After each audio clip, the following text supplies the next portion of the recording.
μιας πολύ σημαντικής ποιήτριας και συγγραφέα. Το συγκεκριμένο είναι μυθιστόρημα, έτσι, το «Κανενός η ευτυχία». Έχουμε εξαιρετικούς ομιλητές απόψε στο πάνελ που θα μιλήσουμε για το βιβλίο, όπως επίσης έχουμε μαζί μας και την Ντομένικα Πυρέγκου, η οποία είναι μια σπουδαία ερμηνεύτρια και ηθοποιός και συγγραφέας και η ίδια, παρότι δεν το λέει, γιατί γράφει θεατρικά κείμενα, ναι, και κάνει και επιμέλεια, αλλά δεν θέλει να τα λέω όλα και με μαλώνει, αλλά τέλος πάντων. Κειμενογράφος. Ας το πούμε κειμενογράφος, ας το πούμε έτσι. Λοιπόν, η οποία θα μας διαβάσει αποσπάσματα και ο σπουδαίος μαέστρος μας, ο Νίκος ο Φυλακτός, ο διεθνούς ποιμής μαέστρος Νίκος Φυλακτός, ο οποίος έχει κάνει καριέρα και στο εξωτερικό, που είναι χαρά και τιμή μας, που είναι φίλος μας, που είναι μαζί μας, που είμαστε παρέα, όπως και σε άλλα πολλά που μας στηρίζει. Και άλλοι καλλιτέχνες είναι μαζί μας και ποιητές και συγγραφείς και καλλιτέχνες είναι η Νεφέλη Ευδοκία, η φίλη μας, η ερμηνεύτρια, η σπουδαία που βρίσκεται μαζί μας και μας τιμάει πάντα και την ευχαριστούμε πάρα πολύ και τραγουδάει στο Ρόδακα. Λοιπόν, είναι η Βίκη Ντούλια από το Speak Freely, ένα νεότατο παιδί το οποίο έχει δημιουργήσει ένα site πολιτιστικό που στηρίζει όλες τις πολιτιστικές εκδηλώσεις, όλα τους συγγραφείς. Μπορείτε να απευθυνθείτε, το λέω για να το γνωρίζετε γιατί περισσότεροι δεν το ξέρετε. Βίκη, να δώσεις τις καρτούλες σου. Η Βίκη φιλοξενεί ποίηματα, αποσπάσματα από τα διηγήματά σας, τα μυθιστορήματά σας, μπορεί να φιλοξενήσει σε αυτό το υπέροχο site, το οποίο έχει πάρα πολύ μεγάλη εμβέλεια. Λοιπόν, και μπορείτε να απευθυνθείτε σε εκείνη, λοιπόν. Αν έχω ξεχάσει κάποιον, θα το πω στην πορεία. Τον Παπακοσταντίνο δεν τον ξέχασα, το πήγα να το πω τώρα. Λοιπόν, τον Ηλία τον Παπακοσταντίνο που είναι μαζί μας, ένας επίσης σημαντικός ποιητής, συγγραφέας, αντιπρόεδρος, κάτσε πάλι, το μπερδεύω καμιά φορά, μην νομίζεις. Ξέρεις γιατί το μπερδεύω. Ξέρεις γιατί το μπερδεύω. Είναι επιθυμία εσωτερική μάλλον. Δική μου. Δεν μιλάω για δική σου, επιθυμία για δική μου μιλάω.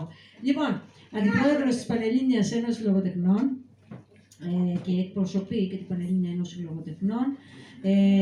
Είναι ο Δημήτρης ο Κοστελέτος που είναι διανοητής και κάνει διαλέξεις κάθε φορά με θεματική από πίνακες που επιλέγει.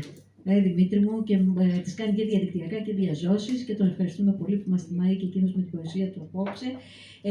Και θα πω, όποιον ξέχασα, δεν το... και μισό λεπτάκι.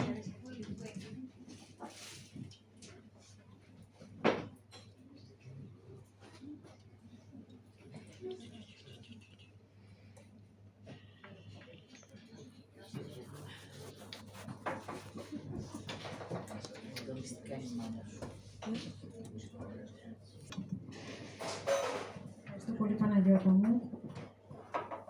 Κανενός η ευτυχία, λοιπόν, της Ελένης Μπάλιου. Η Ελένη Μπάλιου αποφασίζει ελεύθερα, όχι και κλεισμένων των θυρών. Δεν έχει, βλέπετε, ούτε γραβάτα, μα ούτε και παπιόν. Ξέρει να παλεύει και να ονειρεύεται, αυτό της αρκεί. Δεν πιστεύει σε μια συμβατική, δίθεν ευτυχία. Δεν υποκύπτει στον εκβιασμό κανενός υποδειγματικού καθοσπρεπισμού. Ξέρει να διεκδικεί παρά τις αδειξότητες και τα αδιέξοδα. Πιστεύει σε μια αχρησιμοποίητη εδέν πριν τη λερώσει ο όφης και η αμαρτία. Γνωρίζει καλά πως η ελευθεροτυπία είναι η βάση της δημοκρατίας. Η Ελένη Μπάλιου στο μυθιστόρημά της «Κανενός η ευτυχία» αντιδρά στον ολοκληρωτισμό του τυραννικού συστήματος. Φωνάζει χαιρετίσματα λοιπόν στην εξουσία και ονειρεύεται για όλους εμάς που φοβηθήκαμε να εναντιωθούμε στο κατεστημένο. Μαζί παίρνει μια οικογένεια παπαγάλων και μια αράχνη που της κρατά συντροφιά τις δύσκολες ώρες της μοναξιάς της. Δεν θέλει να γίνει συνένοχο στα ομαδικά κόλπα των συμφερόντων. Αντιθέτως, στέλνει έναν αληθινό λόγο έναντι πινακίου, αλλά και την ευτυχία της, τυλιγμένη σε δύο μητρικά φιλιά. Στο παιδί της. Στο παιδί που φυλάμε όλοι μέσα μας. Και αυτή είναι η ουσία και η αλήθεια του βιβλίου. Η ενστάλλαξη μέσα μας της αυτοπραγμάτωσης, μέσα από το «εφλογίζεστε» της συγγραφέως. Περί ουρανού, λοιπόν, ο λόγος της Ελένης Μπάλιου, καθώς τα πάντα οφείλουν να οριστούν μέσω του τριαδικού αριθμού. Γη, θάλασσα και ουρανός τη διατρέχουν. Έσωθεν και έξωθεν, παρελθόν, παρόν και μέλλον, καθορίζουν την ουσία και την πορεία της. Όπως έλεγε ο Σάρτρ, η ύπαρξη προηγείται της ουσίας και αυτό ακριβώς ερευνά φιλοσοφικά η συγγραφέας μας μέσα από την ηρωίδα της ευτυχίας. Ο κόσμος όλος ξεκινά για την ευτυχία από την αράχνη που μοιράζεται μαζί της τη δική της αγωνία, του δικού της σύμπαντος, τις δικές της ανησυχίες, τις φοβίες και τις ενστάσεις της, το ζωντανό της alter ego, από το οποίο δεν μπορεί να ξεφύγει όταν αντικρίζει τον εαυτό της τον καθρέφτη. Εδώ το «εν» της συγγραφέως είναι η ευτυχία, στην οποία φτάνει μόνο μέσω της αυτογνωσίας. Ολότητα και ετερότητα αγκαλιάζονται. Εν το παν αρμονικά πορεύονται, καθώς η συγγραφέας επιλέγει νομοτελειακά το σωστό μετά από πολύ κόπο και δύσβατο τρόπο. Οι δίκαιοι δεν πρέπει να δημιουργήσουν άδικους. Αυτό είναι το μήνυμα του βιβλίου, ακόμα και αν έχουν αδικηθεί. Και αυτό είναι διάχυτο στη γραφή της Ελένης Μπάλιου, καθώς η έννοια της δικαιοσύνης είναι ορατή και στις 300 σελίδες του. 300 σελίδες μάχονται σαν τους 300 Λεωνίδιους εναντίον της υφαρπαγής της ψυχής μας. Η συγγραφέας μέσα από μια ανατένιση του ολοκληρωτισμού στοχεύει κατευθείαν στην καρδιά και δηλώνει μέσα από την ηρωίδα της ευτυχία ότι η ευτυχία μπορεί να αποκτηθεί μόνο όταν είναι απολύτως ελεύθερη. Η δικαιοσύνη, βλέπετε εδώ, δεν είναι το συμφέρον του ισχυρότερου, αλλά του δίκαιου. Η ευτυχία, σαν άλλος Αριστίδης, εξωστρακίζει ακόμα και τον εαυτό της για το συλλογικό καλό. Αν η εξουσία δεν προστατεύει τον λαό, τότε γίνεται τυραννία. Η Ελένη Μπάλιου το γνωρίζει μέσα από την ηρωίδα της ευτυχία και την καθημερινή της πάλη για την οντολογική της ολοκλήρωση. Άραγε είναι η τέλεια αδικία ωφελημότερη από την τέλεια δικαιοσύνη, έλεγε ο Σωκράτης. Και εδώ έρχεται ως απάντηση η ρητορική του ερώτηση, κατά πόσο ο δίκαιος άνθρωπος είναι πιο ευτυχισμένος από τον άδικο. Μα η αρετή της ψυχής είναι η δικαιοσύνη και η αδικία είναι η κακία, έλεγε ο Σωκράτης όταν αντέκρουε στεναρά τον Αντισθένη στο διάλογό του περί δικαιοσύνης. Ο έρωτας είναι μαχαίρι κοφτερό που διαρριγνύει τη μνήμη. Τη μνήμη που έχει δύο όψεις. Η μία αντανακλά το φως και η άλλη βυθίζει στο σκοτάδι της παραπλάνησης. Όμως η συγγραφέας ξέρει πως στην άχαρη ζωή, την ανεκπλήρωτη, μόνο η αγάπη φωτίζει το δρόμο. Η αγάπη είναι αυτή που γίνεται νυχταστέρι, φως στο λαβύρινθο του Μινόταυρου. Κι αν στου δρόμου τα μισά η ηρωίδα της ευτυχία βρήκε την αγάπη, τότε ναι, βρήκε το νόημα της ζωής της. Συνειδητοποιεί ότι πρέπει πίσω της να αφήσει εκείνη τη σκιά που την κοιτάζει στον καθρέφτη, ότι επιτέλους πρέπει να μάθει να ζει και όχι να επιβιώνει. Πρέπει να ξαναπιάσει λοιπόν το ταξίδι από την αρχή με εξάντα τις λέξεις και επεξίδα το φως. Τις λέξεις καλισμένες στο καλέμι του νου και με ανοιχτή καρδιά να βρεθεί μεσοπέλαγα, ανέφερη από τη μικρότητα της υποταγής και της οδύνης. Η ευτυχία είδε με καλοσύνη και στοργή να τη χτυπάνε, δήθεν για συνετισμό. Γι' αυτό, για να αντέξει το μυαλό της, πήρε τη ζωή στα χέρια της. Η ευτυχία οδεύει στην ευδαιμονία σίγουρη ότι ακολουθεί το δρόμο της δικαιοσύνης. Γιατί ξέρει ότι ο δίκαιος θα είναι συνεπώς ευτυχισμένος και ο άδικος δυστυχισμένος. Η αράχνη μέσα στους αιώνες, ακροβατώντας στον ιστό της ιστορίας, ξεκλειδώνει το νου της ευτυχίας με την εναντίωση στα πρέπει των άλλων. Απεγκλωβίζει τη γυναίκα από τον ολοκληρωτισμό του καθοσπρεπισμού, του κεφαλοκρατικού κόσμου που ζει. Και οι παπαγάλοι τη στηρίζουν συνεχώς. Με τις ερωτήσεις τη βοηθούν να καταλάβει τις αρχές της, να στηρίξει τις πράξεις της. Τη βοηθούν να ξεφύγει από τη μιζέρια και από το φόβο της υπέρβασης. Γράφει. Η Παπαγαλίνα έμεινε σκεπτική και αμίλητη για ώρα. Ύστερα άνοιξε τα κουρασμένα φτερά της και περνώντας ξιστά από την αράχνη την αποχαιρέτησε. Καθώς έβγαινε από την πόλη, είδε πάνω στα σύρματα ένα παπαγάλο με τα χρώματα του αγαπημένου της να κοιμάται. Κάτω από τα σύρματα πετούσε μια άλλη παπαγαλίνα. Όταν όμως γύρισε και κοίταξε το σώμα της, αυτό δεν ήταν πια παπαγαλίσιο. Ήταν το δυνατό σώμα ενός ονείρου που είχε κατακτήσει τους αέρες. Ήταν ένας τελικός αετός που ανέβαινε όλο ψηλότερα. Έτσι ακριβώς η ευτυχία ανεβαίνει όλο και ψηλότερα στο νου και στην καρδιά του αναγνώστη. Γίνεται ένας περήφανος τελικός αετός πάνω από τα σύρματα και τα σειρματοπλέγματα, ελεύθερος που κατακτά όλους τους στόχους. Κόντρα στα στερεότυπα και τη συμνοτυφία του καθεστώτος. Κόντρα στις δυσκολίες των καιρών. Η ντάμα Αβαστούνη βγαίνει έξω από την αυλόπορτα και μας χαιρετά. Μας κλείνει το μάτι περιπεκτικά. Μας παραδίδει το βιβλίο της ευτυχίας και μας αφήνει με ένα μυστηριώδες χαμόγελο, εξυφασμένο με το πνεύμα μιας αλλοτινής συμπολίτης, σύγχρονης και ελεύθερης, αιώνιας γυναίκας, αυτής που δεν ανήκει σε κανέναν. Ας την ακολουθήσουμε.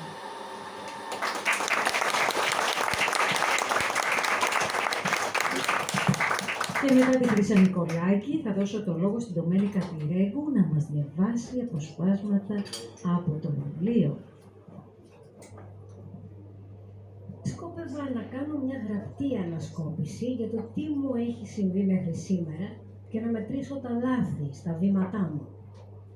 Η Αράχνη μου είπε πως αυτό μπορούσε να με βοηθήσει, γιατί θυμόταν όλα τα στάδια της ζωής μου καλύτερα από μένα, αφού έχει παρακολουθήσει την πορεία μου από τότε που γεννήθηκα. Είπε ακόμα πως έχω στο μέτωπό μου το σημάδι της μοίρας, γι' αυτό και επέλεξε εμένα ανάμεσα στα τόσα εκατομμύρια γυναίκες που ζουν στον πλανήτη. Διαμαρτυρήθηκα πως υποτιμά τη νοημοσύνη μου, μιλώντας μου σαν medium, και τη διαβεβαίωσα πως δεν επρόκειτο να με επηρεάσουν στο παραμικρό τα λόγια της. Εντάξει, με ρώτησες και σου απάντησα. Ήταν η δική της απόκριση. Και μετά από αυτό παρέμεινε σιωπηλή για ώρα, όσο να της έθιξα τα ιερά και τα όσια. Να πάρει, είχα ξεχάσει ότι η Αράχνη είναι η ίδια μια μάγισσα. Της τα είχα στα αλήθεια θίξει. Της ζήτησα συγγνώμη και μόνο τότε δέχτηκε να μου ξαναμιλήσει, αλλά μου είπε πως δεν θα το έκανε χωρίς λόγο. Παράξενη μου φάνηκε αυτή η φιδωλότητά της, δεδομένου ότι ποτέ στο παρελθόν δεν υπήρξε τόσο διακριτική. Μου υπενθύμησε ότι γνωρίζει πως το σπίτι αυτό δεν είναι δικό της, αλλά ούτε και δικό μου. Και εσύ, αυτό πώς το γνωρίζεις? Από το σημάδι πάλι? Το σημάδι, ναι. Υπάρχουν άνθρωποι που γεννιούνται με ένα λαμπερό αστέρι από πάνω τους. Εσύ δεν είχες ένα τέτοιο. Ό,τι και να κάνεις, όσο σωστές και να είναι οι πράξεις σου και οι προσπάθειές σου, θα σε βγάζουν πάντα σε αδιέξοδο. Ήταν η στιγμή που επανήλθε μέσα μου η παλιά αντιπάθειά μου για αυτήν, αν και δεν της έδειξα τίποτα αμέσως. Δηλαδή, μπήκε στη ζωή μου μόνο και μόνο για να μου πει αυτά που τις μεμψίμηρες ώρες της απόγνωσης κάθομαι και αναμασώ, Τι ανέπνευστος ρόλος, θα αντιλιώσω την άτιμη. Όμως εκείνη, όπως πάντα, κατάλαβε τις σκέψεις μου. Βιάζεσαι, ευτυχία, πάντα βιάζεσαι. Και αυτό είναι το κύριο μειονέκτημά σου.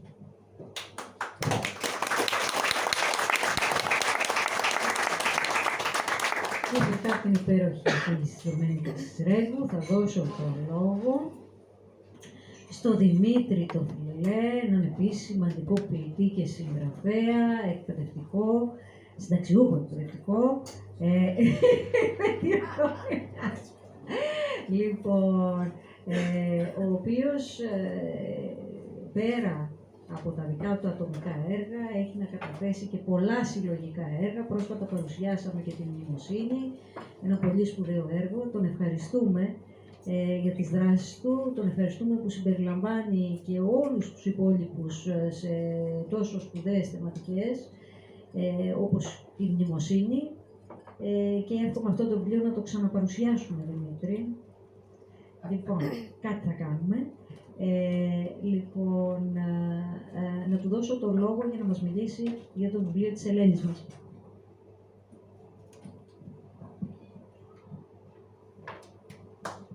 Καλησπέρα σας και από μένα. Κανενός η ευτυχία δεν μπορεί να είναι τόσο μεγάλη όταν κάθεται μαζί με 5 κυρίες. Ξέρετε. Έτσι. Συμφωνείς, μαέστρο μου? Όχι, μαέστρο μου, το μοιραζόμαστε. Δόξα τω Θεώ.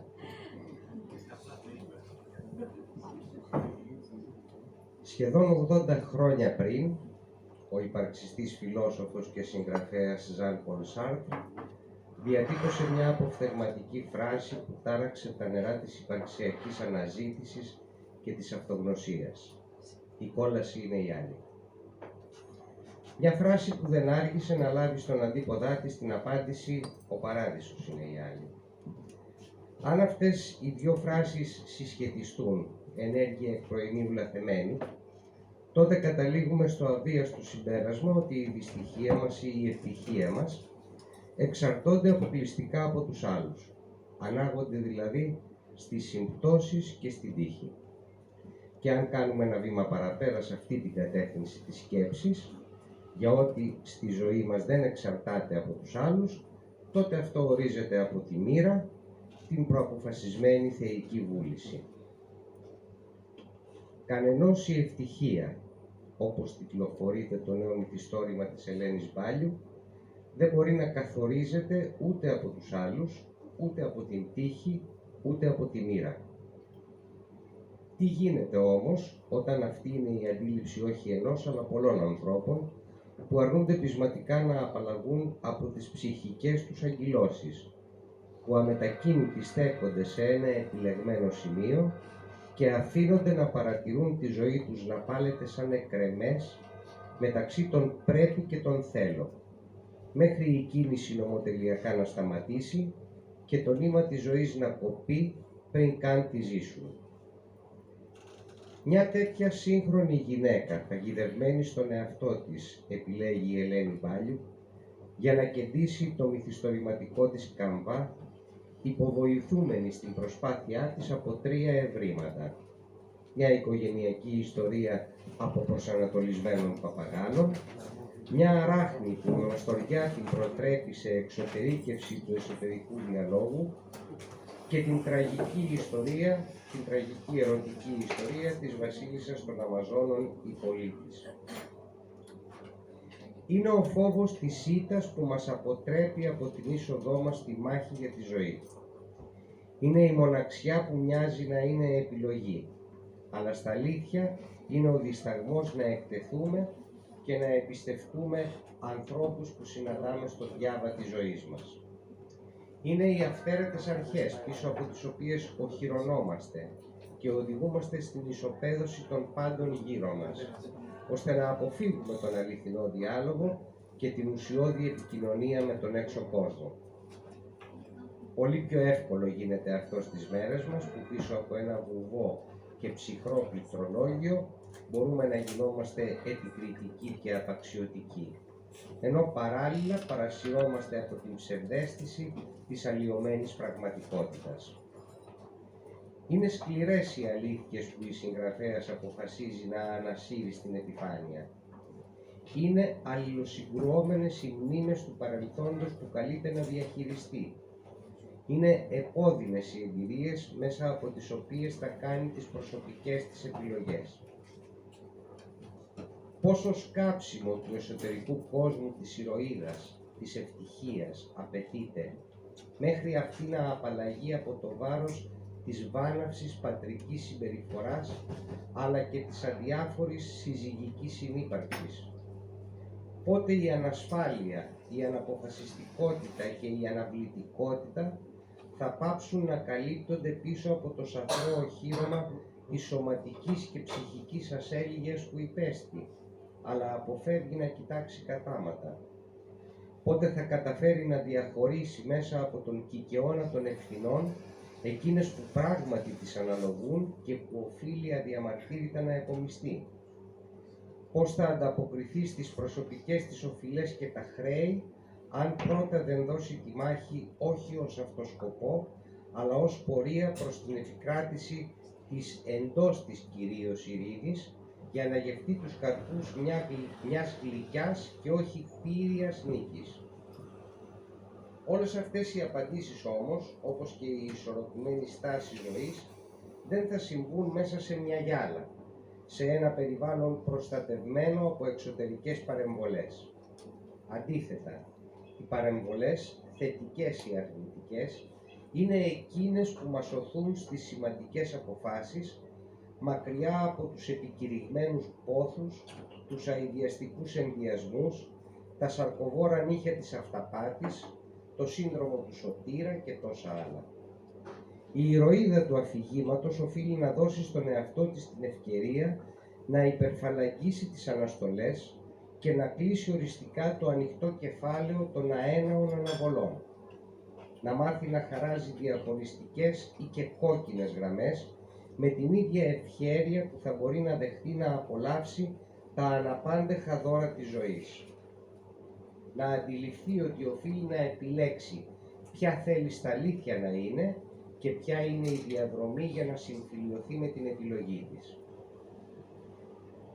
Και επειδή το αφήγημα της Μπάλιου αποτελεί ταυτόχρονα πέρα από τη μυθοπλασία και μια προτινόμενη πορεία και στάση ζωής, ίσως ο ερευνητικός και περίεργος αναγνώστης με την ιδιότητα του δικηγόρου του διαβόλου να αναρωτηθεί: και γιατί να εγκαταλείψουμε το ασφαλές μας καταφύγιο χωρίς να μας δίνεται καμιά απολύτως εγγύηση?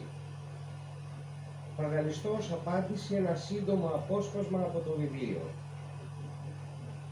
Το χιόνι πέφτει έξω από το ζεστό σας δωμάτιο. Αφοσιωμένοι καθώς είστε στο τοπίο, δεν παίρνετε είδηση την ήρεμη πολιορκία.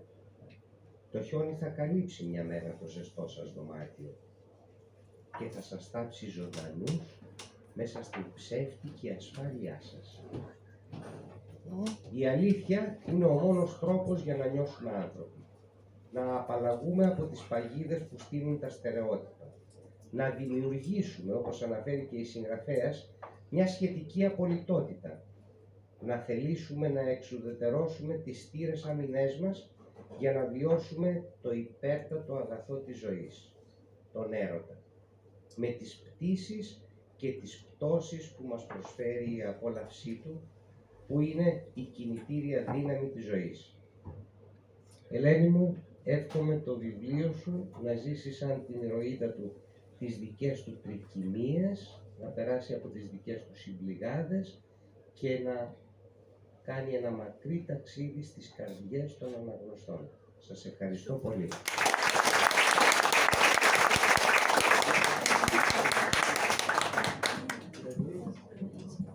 Σε ευχαριστούμε θερμά, Δημήτρη μου, και να δώσω πάλι το λόγο. Θα μας διαβάσει αποσπάσματα, ένα καινούργιο απόσπασμα θα μας διαβάσει τώρα η Ντομένικα μας.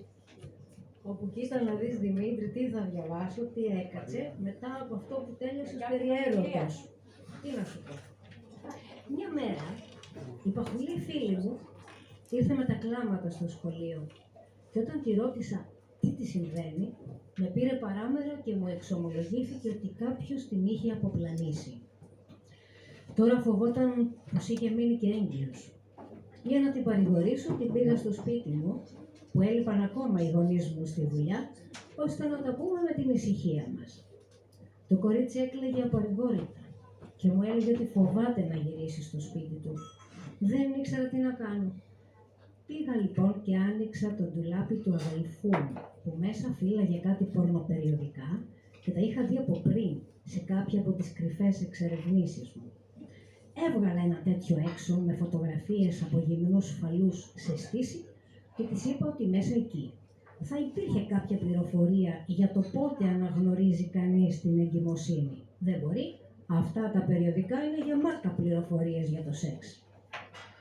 Όταν κοίταξα καλά το φαλό, που μέχρι τη μέρα εκείνη ντρεπόμουν να του ρίξω μια επισταμένη ματιά ακόμα και μόνη μου, αναφώνησα. Ο Χριστός και η Παναγία Σούλα, πώς μπόρεσε ένα τέτοιο πράγμα να μπει μέσα σου χωρίς να σε σκοτώσει? Πώς δεν του έριξες μια γροθιά μέσα στα μούτρα?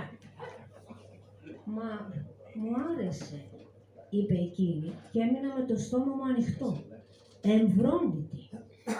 Λίγο μετά αποφάσισα πως η φίλη μου ήταν πράγματι καθυστερημένη και αποφάσισα να μην την ξανακάνω παρέα. Τι στο καλό ήρθε αφού της άρεσε και μου κλεγόταν εμένα. Είχα ταραχτεί πάρα πολύ με αυτή την υπόθεση και γέμισα ενοχές και φόβους σαν να αφορούσε εμένα την ίδια. Και μέσα στην ταραχή μου ξέχασα να βάλω τα πορνοπεριοδικά του αδελφού μου στη θέση τους. Γύρισαν από τη δουλειά και εγώ είχα πάει ήδη στα αγγλικά μου. Και όταν επέστρεψα από αυτά, με περίμενε μια δυσάρεστη κατάσταση που δεν ήταν και έκπληξη.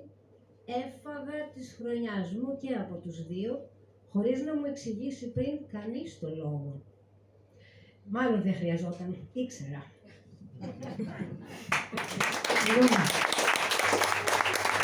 Και μετά από την πολύ διαφορή αφήγηση της Δομένικας, θα προχωρήσω στην Νικόλ τη Λιακοσταύρου, που είναι χαρά και τιμή μας που είναι και η Νικόλ μαζί μας, η οποία είναι εφωνήτρια, μεταφράστρια και ραδιοφωνική παραγωγός στην ΕΡΤ, να μας μιλήσει για το βιβλίο. Νικόλ, μου λόγο σε σένα.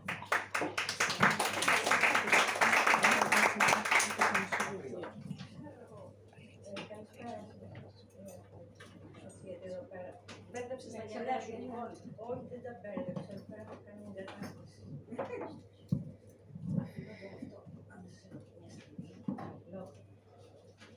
Και είπα... Α, ναι, μπράβο. Εδώ είναι. Να κάνω την αρχή.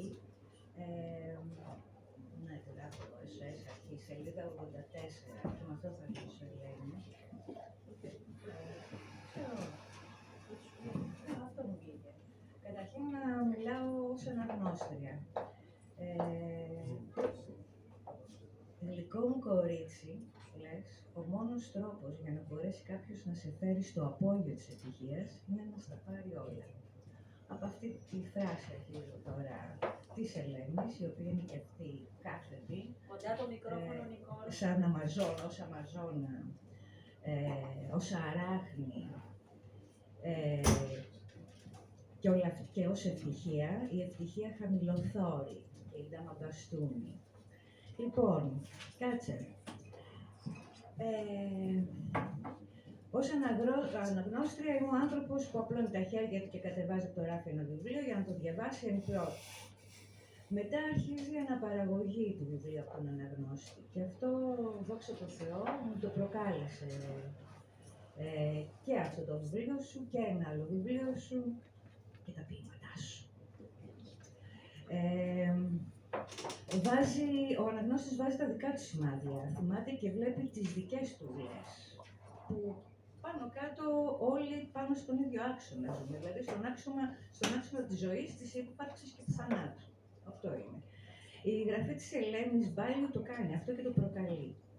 Πολλές φορές ούτε και ο ίδιος ο καλλιτέχνης φαντάζεται που μπορεί να πάει το δημιουργήμά του όταν πλέον είναι εκτεθειμένο και κατά έναν τρόπο κτήμα του οποιοδήποτε. Ευχαριστώ πάρα πολύ για το βιβλίο. Όχι που αν μου το χάρισες, που μου κράτησε τόση συντροφιά όλο το καλοκαίρι και τα δυο σου βιβλία και μάλιστα γράφεις επειδή είσαι και βιωματική συγγραφέας, όπως εσύ διαδηλώσεις, καθόμουν και σ' άκουγα και επειδή τράβηξα μεγάλο καλοκαίρι στην Αθήνα, ξέρετε πώς είναι να είσαι καλοκαίρι στην Αθήνα μόνος και βασιλιάς βέβαια στην πόλη, μου αρέσει, άκουγα και τη φωνή της Ελένης μέσα από τις σελίδες της. Σ' άκουγα να μου μιλάς. Σε ένα κείμενο, ένα πίνακα, μια μουσική, οποιοδήποτε δηλαδή δημιούργημα, όταν αγγίζει, αναστατώνει άλλες ψυχές, άλλες αισθήσεις, άλλες σκέψεις, τότε ο αναγνώστης μπορεί και αυτός να αποβεί ωφέλιμος στο δημιουργό. Να του πει κάτι το οποίο μπορεί να μην το είχε σκεφτεί. Όμως ο άλλος, ο αναγνώστης δηλαδή, τα ανασύρει, δημιουργεί και τις δικές του διαδρομές, τη σχέση του με το έργο. Αυτού του είδους οι συνομιλίες μας πάνε παραπέρα, εντός εισαγωγικών συνομιλίες, ώστε συνομιλίες του αναγνώστη και του δημιουργού, αυτό εννοώ, ώστε να συνεχίσουμε να δημιουργούμε και να αλληλεπιδρούμε. Παραδείγματος χάρη, λες κάπου στη σελίδα 165 για εσωτερικούς διαλόγους, εσωτερική διάλογη. Θα μπορούσε να είναι ένας υπότιτλος του βιβλίου, η εσωτερική σου διάλογη. Οι δύο λοιπόν πόλοι, ο δημιουργός και ο θεατής, αλληλοσπαράσσονται μεταξύ τους στο συναρπαστικό παιχνίδι της δημιουργίας. Τώρα, γιατί κανενός η ευτυχία? Γιατί η Ελένη δεν ανήκει πουθενά ή μάλλον δεν είναι δέσμια κάποια συνθήκης ή τουλάχιστον αυτό αγωνίζεται να μην είναι δέσμια, να το πω έτσι. Στο κομμάτι της ασθενούς, μέσα στο βιβλίο, είναι ο διαδικτυακός ο φίλος ο Ανδρέας, ο ψυχίατρος, ο οποίος μετά εξελίσσεται σε επιχειρηματία και σου εξομολογείται το κομμάτι της ασθενούς του. Ψυχογραφείται σε αυτό το κομμάτι η αγάπη ανεφόρων. Αλλά οι συνθήκες της πραγματικότητας αλλάζουν, το συναισθηματικό σκηνικό της ηρωίδας και του αντικειμένου της, παύλα αγαπημένου της, αλλάζει και αυτό. Τώρα να πάμε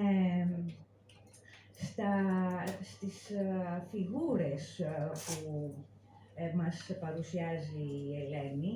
Η Αράχνη, η Πολίτη, ο Παπαγάλος συνιστούν την ευτυχία, την ηρωίδα όμως, ως όνομα.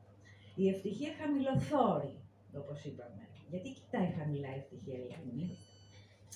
Η Αράχνη, για μένα, όπως είδα τις σχέσεις σας, η Αράχνη είναι η συνείδηση, η πιο μύχια, όμορφη ή άσχημη, καλή ή κακή σκέψη και οδηγός. Εμένα αυτό μου δώσει η Αράχνη. Η Παπαγάλη είναι η συνθήκη, ο ρόλος που καλείσαι όχι να υποδηθείς, αλλά να είσαι. Η οικογένεια, η ευθύνη, η χειρία και που θα πάμε τώρα και αυτά. Η Πολίτη, από καθαρά δική της επιλογή, με την οποία και με αυτήν ταυτίζεσαι, από καθαρά δική της επιλογή λοιπόν, η Πολίτη θα παραδοθεί στον εχθρό εντός εισαγωγικών, αφού τον έχει αγαπήσει, αυτή η αγάπη αρνεφόρων. Μετά είναι η επιστροφή, η διαρκής επιστροφή που κάνεις στην μητρίδα σου και πατρίδα σου, την Πάρο, στο νησί σου. Έχουμε κοινά βιώματα και φωτογραφίζομαι μέσα σε αυτά κι εγώ, δηλαδή διδυμίζομαι, δεν ξέρω, πάντως εκεί πέρα, σε κάποια τέτοια νησίδα με βρίσκεις και εμένα. Η επιστροφή λοιπόν στην Πάρο, στο Νόστο, ένα νησί γράφεις υπόδουλο στην ξαφνική εύνοιά του και άνθρωποι που χάσανε για πάντα την περηφάνεια τους. Αυτό βέβαια είναι μια μικροκλίμακα σε μια μεγαλύτερη κλίμακα, γιατί αυτό συμβαίνει σχεδόν δυστυχώς παντού. Είμαι και εγώ από νησί, είναι ακριβώς τάλικο άλλα αυτά τα πράγματα. Το νησί σου είναι και αυτό ένα απόσπαστο μέρος της ύπαρξής σου με όλο το πακέτο, δηλαδή τοπίο, παύλα τόπος και άνθρωποι. Το δικό σου τοπίο, ο δικός σου τόπος έχει άρωμα από ξερόχορτα, άρωμα αρμύρας και ανθρώπινο ντόπιο υλικό.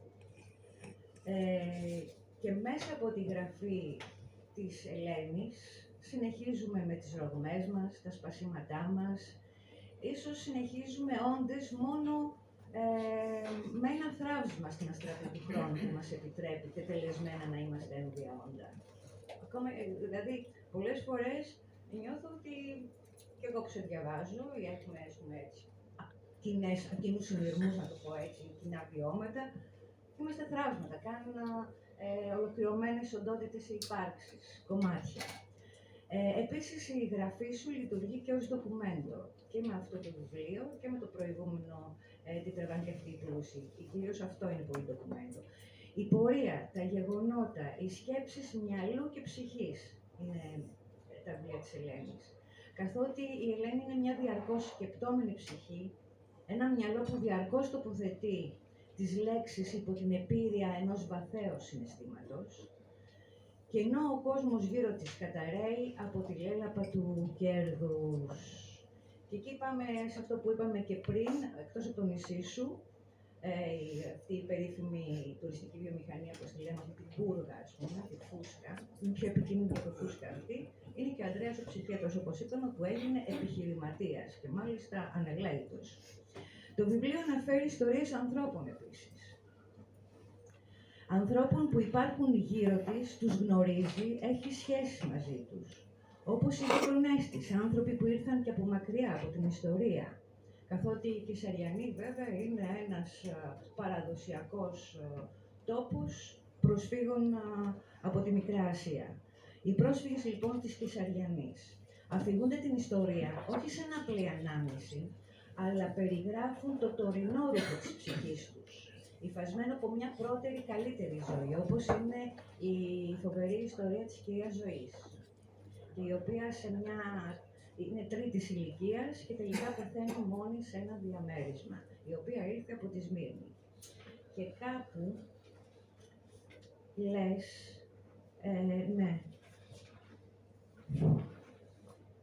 και κάπου λες, στη σελίδα 142 αναφέρεσαι στους γλάρους, ότι οι γλάροι, συγγνώμη μια στιγμή, θα το βρω, μια φράση μικρή, μπορείς, λες, να φανταστείς ένα γλάρο να αναζητάει την τροφή του μέσα στην πόλη.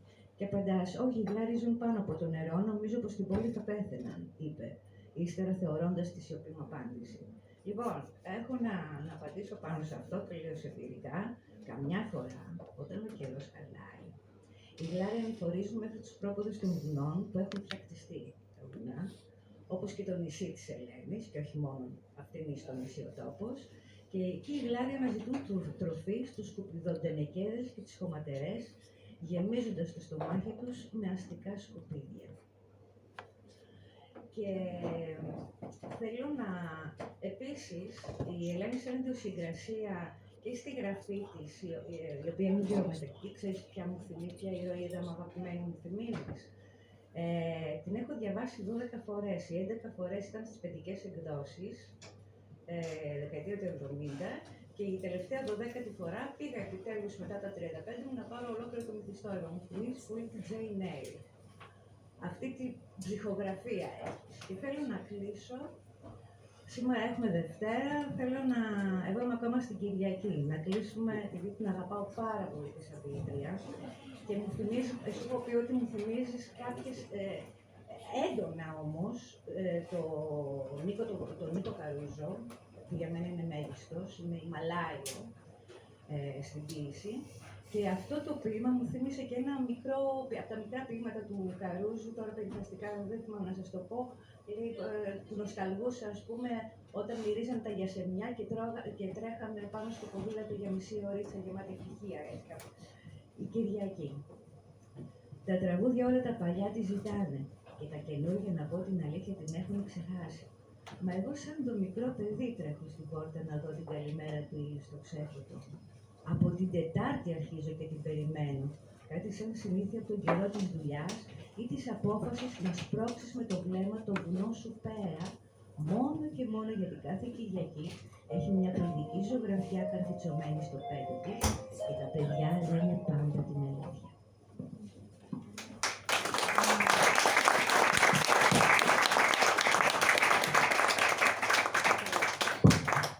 Να ευχαριστήσουμε θερμά την Νικόλη Τηλιακοσταύρου. Να πούμε ότι μόλις ήρθε, μου λέει, ήρθα λίγο καθυστερημένη, αλλά δεν πειράζει, η Ευαγγελία Ισανιάνου, η οποία είναι επίσης προαγωγός διαδικτυακών τηλεοπτικών εκπομπών και χαιρόμαστε που είναι μαζί μας. Λοιπόν, παιδιά, έχω ξεχάσει κάποιον εκπρόσωπο φορέα είτε ιδιωτικού είτε του δημόσιου, συγγνώμη, συγχωρήστε με. Προσπαθώ να συμπεριλάβω όλους. Και θα δώσω το λόγο πάλι στην Ντομένικα να μας διαβάσει το τελευταίο απόσπασμα το βιβλίο. Έχουμε άλλο ένα. Ναι. Και τα... Όχι, θα διαλέξει. Ναι. Θα διαλέξει ένα, ναι, γιατί μετά έχουμε τραγούδι. Μετά θα μιλήσω εγώ, θα κάνω τον πρόλογο επίλογο, παιδιά. Δεν σας πειράζει?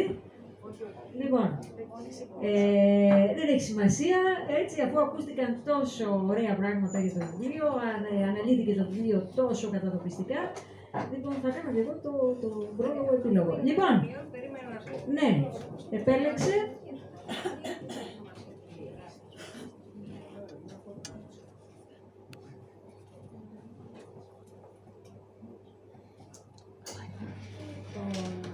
Στο σινεμά παίζεται σε επανάληψη του Excalibur που θα το έβλεπα ευχαρίστως για δεύτερη φορά.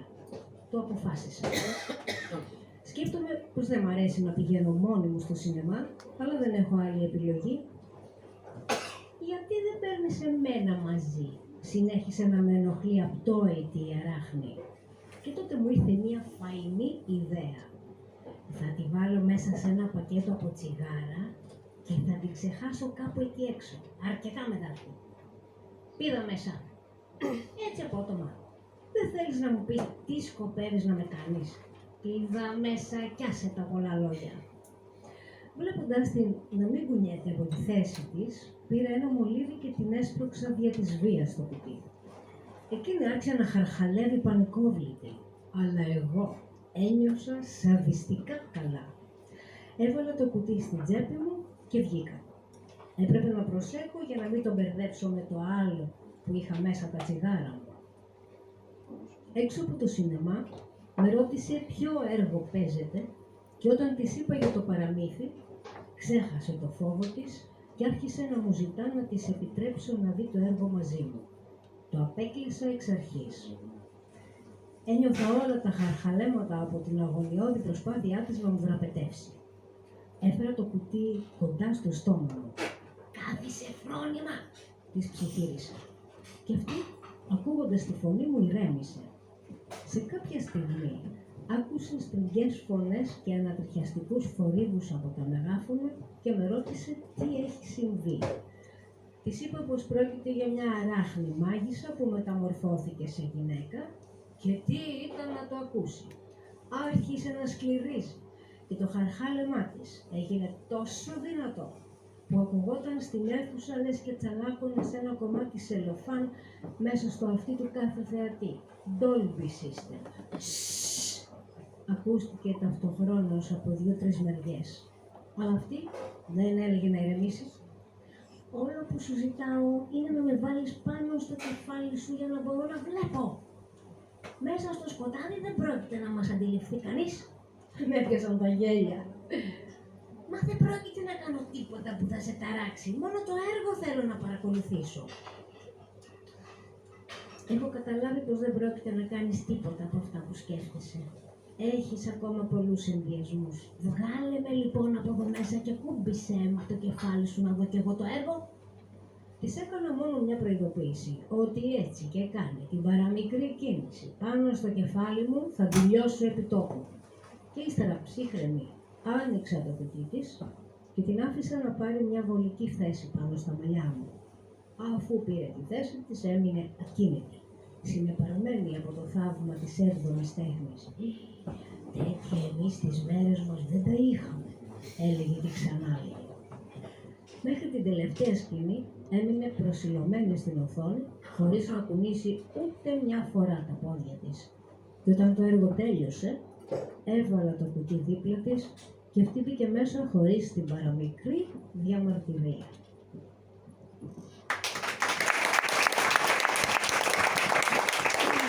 Θα θέλω να ακούσουμε θερμά την Δερμήνικα, την οποία θα την ακούσουμε στη συνέχεια.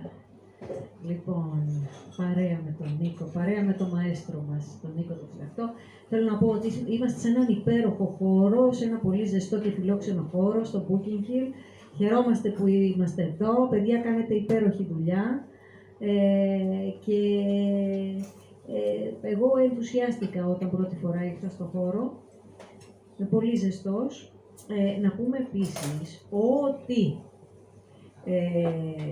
που έχει έρθει από την Αμερική κιόλας για να είναι στην παρουσίαση το εξώφυλλο, το έχει φιλοτεχνήσει η Βάσια η Κλέμ. Λοιπόν, η κόρη της Ελένης της Μπάλιου, η οποία φυσικά είναι και ζωγράφος, εκπληκτική, αλλά και επαγγελματικά ασχολείται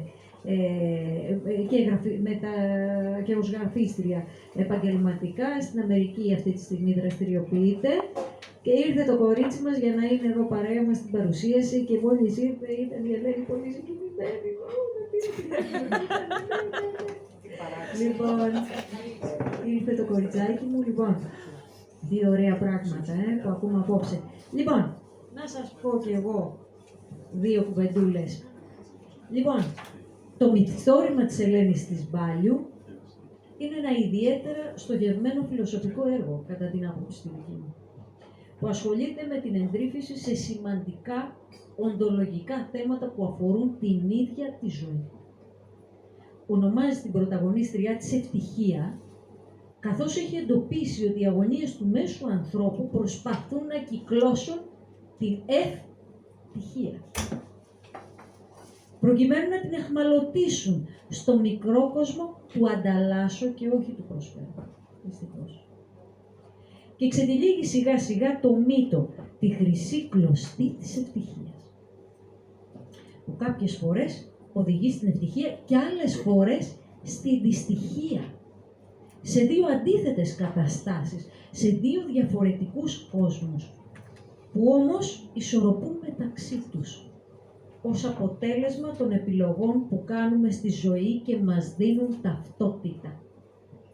Η πλοκή του βιβλίου αποτελεί ένα πυκνό, αδιάκοπο πηγενέλα στα θέλω και τα πρέπει, στα μυστικά και στα φανερά, στα αθώα και τα πονηρά, στα δίνω και τα παίρνω, στην ουσία και τη στερεοτυπία, στη ζωή και του θάνατου, προσπαθώντας να καταγγείλει τις ανούσιες σχέσεις που πολιορκούν τη ζωή μας μετά από δική μας πρόσκληση.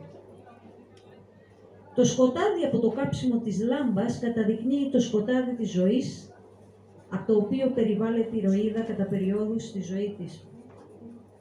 Η αφήγηση πυκνή, σχεδόν πυρετώδης, επικεντρώνεται στην υπαρξιακή αναμέτρηση μεταξύ της ηρωίδας και της αράχνης που απεικονίζει στον εσωτερικό εαυτό της. Ο άλλος εαυτός της ηρωίδας παίρνει σάρκα και οστά, απεικονίζεται δηλαδή στο οπτικό μας πεδίο μέσω της αράχνης, που συνομιλεί μαζί της, θυμάται, αναπολύει και ανασυνθέτει αυτό που εκείνη υπήρξε. Η σχέση τους τόσο συναισθηματική, τόσο έντονη αλλά και τόσο φευγαλαία, όπως ο χρόνος που ισορροπεί ανάμεσα στη λογική και την παράνοια. Ο χρόνος που σαν την αράχνη φαίνει τον ιστό της ζωής, άλλοτε ορατά και άλλοτε αόρατα, μας αφήνει αιχμές για το ρίσκο που θέλει η ζωή και αντίστοιχα ο θάνατος. Για το ρίσκο που θέλει η ευτυχία, παιδιά, προκειμένου να την αποκτήσουμε σαν κέρδος της επιχείρησης των αγώνων μας.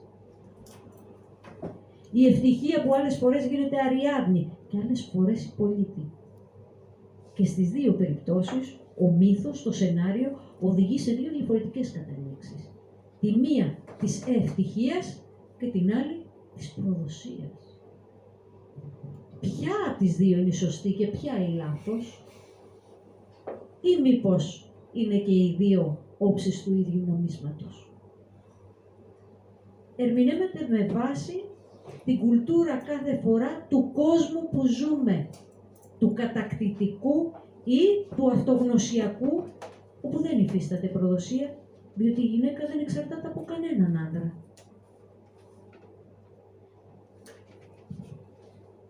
Παρά μόνο τον εαυτό της, που δεν προδίδεται από κανέναν άντρα, παρά μόνον από τον εαυτό της, που κανείς δεν εξαρτάται ούτε προδίδεται από κανέναν που δεν έχει χρήση εξουσιαστή του.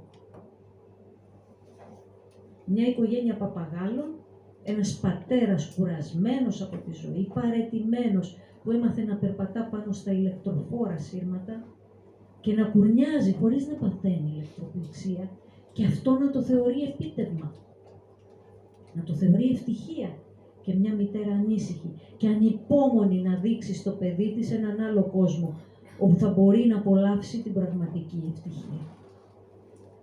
Ο λυρισμός ξεχυλίζει από τη δεξιοτεχνία της μυθιστοριογράφου να δημιουργεί την ψηφίδα, το συγκλονιστικό πορτρέτο μιας ηρωίδας ανήσυχης, δυναμικής, υπερβολικά ευαίσθητης, δέσμιας όμως των καταβολών της, του κακοποιητικού παρελθόντος της, ενός υποκριτικού, φασιστικού καθοσπρεπισμού που επέτρεπε την κακοποίηση ως δύναμη συμμόρφωσης στο τρίπτυχο πατρίς, θρησκεία, οικογένεια, που καταδυνάστευε και συνεχίζει να καταδυναστεύει ένα λαό που πασχίζει να καταλάβει ποιες τελικά είναι οι αξίες του.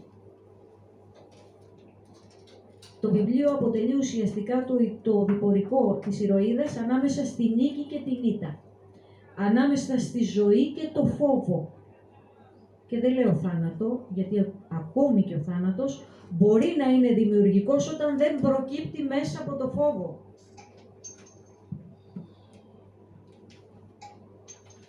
Ο μύθος της Ιππολίτης την βοηθά να ταξιδέψει στη δική της ζωή.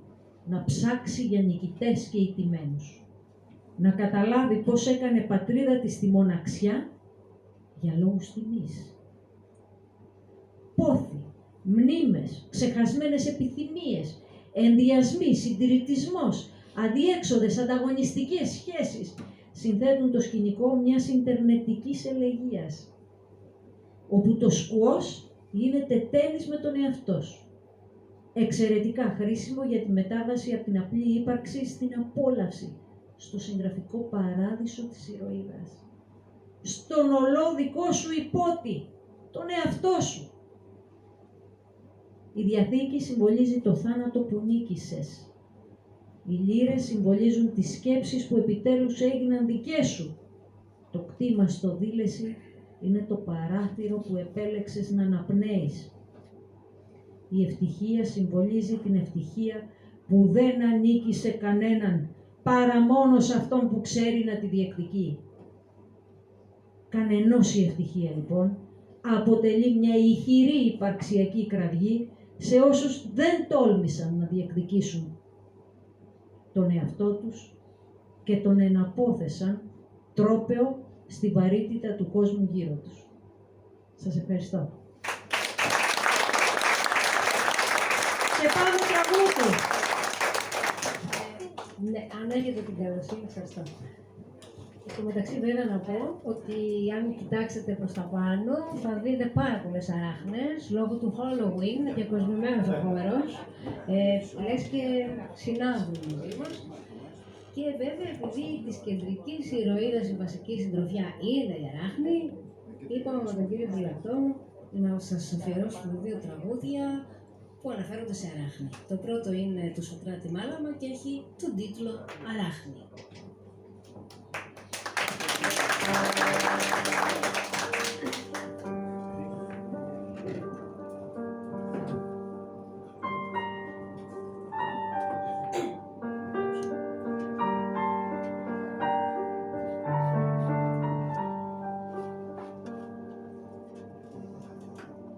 Πιασμένο σε παγίδα κι έχουν περάσει χρόνια, στη πόρτα σου γυρνά κάθε πρωί,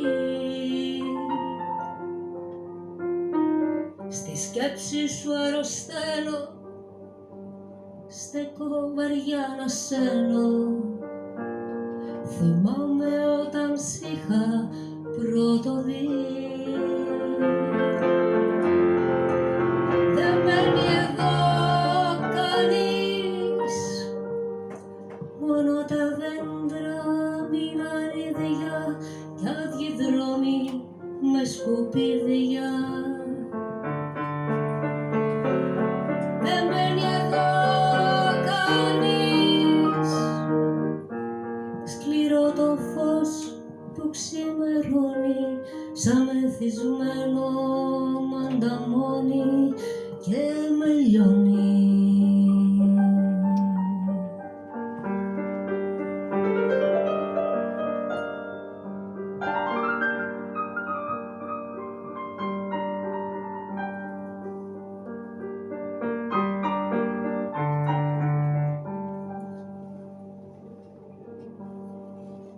Ξεπούλησα το νου μου, κορόιδο του εαυτού μου, αράχνησα κατοίκη το ουρανό.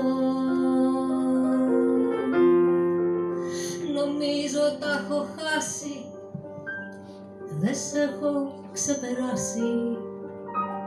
Κοιτάζω το κουδούνι σου αδιανό. Δεν μένει εδώ κανείς, μόνο τα δέντρα μείναν ίδια κι άδειοι δρόμοι με σκουπίδια. Δεν μένει εδώ κανείς.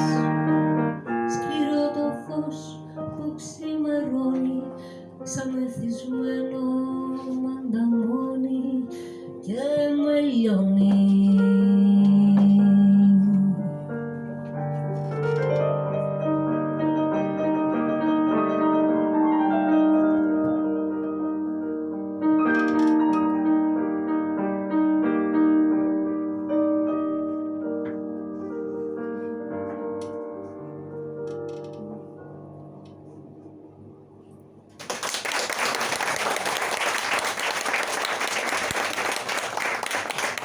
Το δεύτερο, που είναι του Αλκίνου Ιωαννίδη, με τον τίτλο «Καθρέφτης», αναφέρεται σε έναν πληγωμένο άγγελο, αλλά και σε μία γυναίκα ταραντούλα.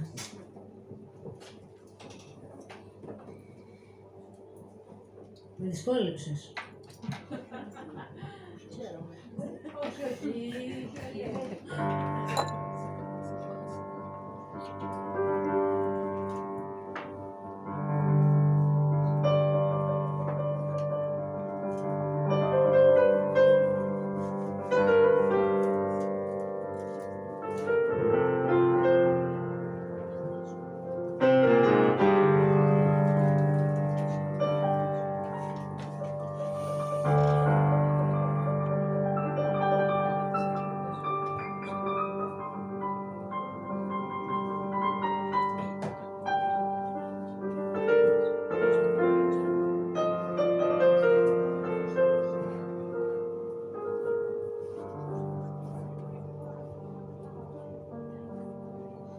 Μια μέρα ήρθα στο χωριό, γυναίκα ταραντούλα, κι όλοι τρέξαν να τη δουν. Άλλος της πέταξε ψωμί κι άλλοι της ρίξαν πέτρα απ' την ασχήμια να σωθούν. Κι ένα παιδί της χάρισε ένα κόκκινο λουλούδι, ένα παιδί της ζήτησε να πει ένα τραγούδι, ένα παιδί. Κι είπε ποτέ σου μη τους πεις τι άσχημοι που μοιάζουν, αυτοί που σε συχαίνονται μας στέκουν και κοιτάζουν. Κι είπε ποτέ σου μη κοιτάς τον άλλον μες στα μάτια,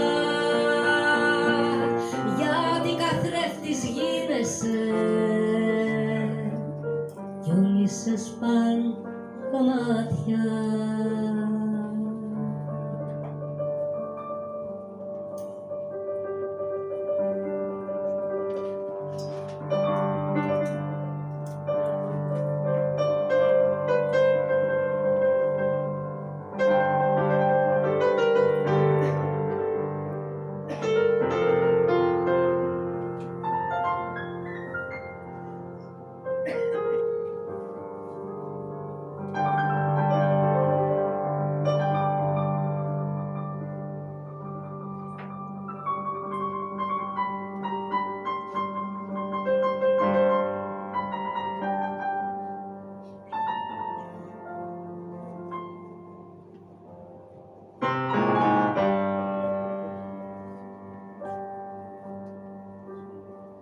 Μια μέρα ήρθε στο χωριό άγγελος πληγωμένος, τον φέρανε σε ένα κλουβί και κόβε εισιτήριο ο κόσμος αγριεμένος την ομορφιά του για να δει. Και ένα παιδί σαν δάκρυ, ωραίο αγγελούδι, ένα παιδί. Ένα παιδί του ζήτησε να πει ένα τραγούδι, ένα παιδί. Είπε αν θέλεις να σωθείς από την ομορφιά σου, πάρε τσεκούρι και σπαθί και κόψε τα φτερά σου. Είπε ποτέ σου μη κοιτάς τον άλλον μες στα μάτια, γιατί καθρέφτης γίνεσαι κι όλοι σε σπάνε κομμάτια.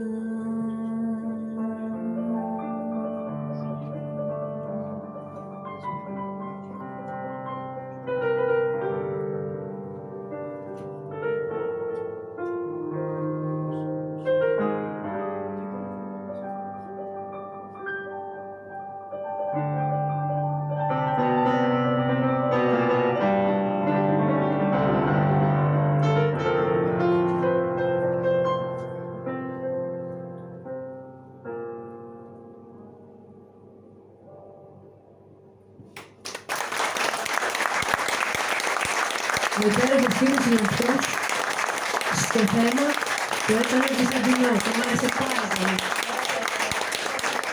Θέλω, τελειώνοντας, αν μου επιτρέπετε να σας πω για τη μνημοσύνη. Αυτό είναι ένα συλλογικό βιβλίο. Δεν θα το έλεγα εγώ, Πετρόνικα, όχι. Θα το πεις εσύ που τα λες καλύτερα. Ένα συλλογικό βιβλίο που παρουσιάσαμε πρόσφατα στην ΠΕΛ, που είναι